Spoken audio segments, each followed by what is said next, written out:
The issue of the so-called white genocide has become a hot potato between Pretoria and Washington, D.C. Pastor Mark Burns, who spoke to SABC News, says there is no genocide in the country following his visit, but he conceded that South Africa should address the crime issue.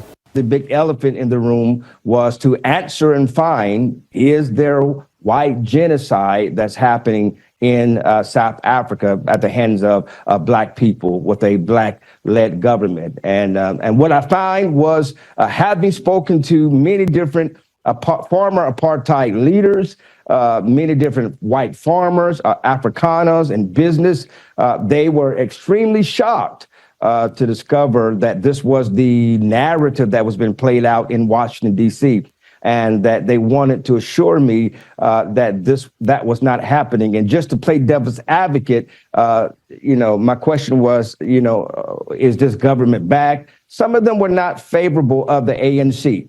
Some of them were not necessarily fans of the current administration. Trump's spiritual leader says there should be an investigation into what prompted the U.S. to grant refugee status to the Afrikaners. I think that it most definitely should be investigated by South Africa government and the United States government, and to continually find out how were these people able to communicate this message when your own media, you journalists of South Africa, seem to be thrown off based off of what I've been told. You've been thrown off yourself because you had no clue that this was the messaging that was getting out to the rest of the world. And what does this leave trade between the U.S. and South Africa?